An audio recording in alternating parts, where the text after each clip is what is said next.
बिस्मिल्लाहिर्रहमानिर्रहीम अल्हम्दुलिल्लाहि रब्बिल आलमीन नहमदुहु व नुसल्ली अला रसूलिहिल करीम अम्मा बाद अस्सलामु अलैकुम व रहमतुल्लाह।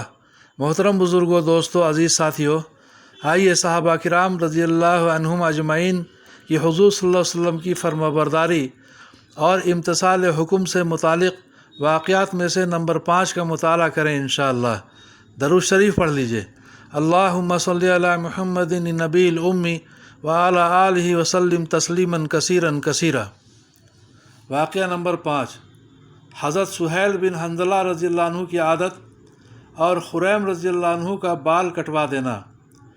दमिश्क में सुहैल बिन हंज़ला रज़ियल्लाहु अन्हु नामी एक सहाबी रहा करते थे जो निहायत यकसू थे, बहुत कम किसी से मिलते जुलते थे और कहीं आते जाते न थे। दिन भर नमाज में मशगूल रहते या तस्बीह और वज़ाइफ में। मस्जिद में आते जाते। रास्ते में हज़रत अबू दरदा रज़ियल्लाहु अन्हु पर, जो मशहूर सहाबी हैं, गुज़र होता। अबू दरदा रज़ियल्लाहु अन्हु फरमाते कि कोई कलमा खैर सुनाते जाओ, तुम्हें कोई नुकसान नहीं, हमें नफ़ा हो जाएगा। तो वो कोई वाक़या हुज़ूर सल्लल्लाहु अलैहि वसल्लम के ज़माने का या कोई हदीस सुना देते। एक मरतबा इसी तरह जा रहे थे कि अबू दरदा रज़ियल्लाहु अन्हु ने मामूल के मुआफ़िक़ दरख्वास्त की कि कोई कलिमा खैर सुनाते जाएं।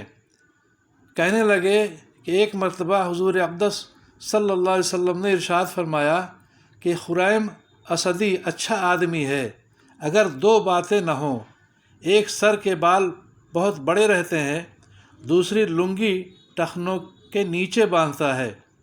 उनको हुज़ूर सल्लल्लाहु अलैहि वसल्लम का ये इरशाद पहुँचा। फ़ौरन चाकू लेकर बाल कानों के नीचे से काट दिए और लुंगी आधी पिंडली तक बांधना शुरू कर दी।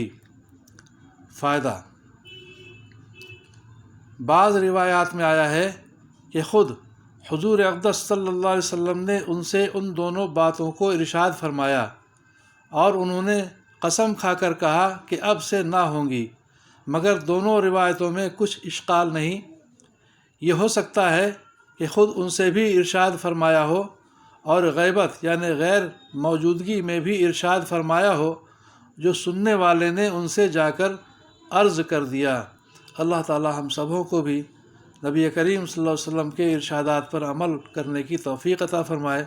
आका सल्लल्लाहु अलैहि वसल्लम की मोहब्बत हमारे दिलों में पेवस्त कर दे, समझ बूझ के सही अमल की तौफ़ीक़ अता फ़रमाए, कहने सुनने से ज़्यादा अमल की तौफ़ीक़ अता फ़रमाए, हम सबों की परेशानियों को दूर फ़रमाए, आफ़ियत अता फ़रमाए, अपनी मदद शामिल हाल फ़रमाए। आमीन या रब्बल आलमीन।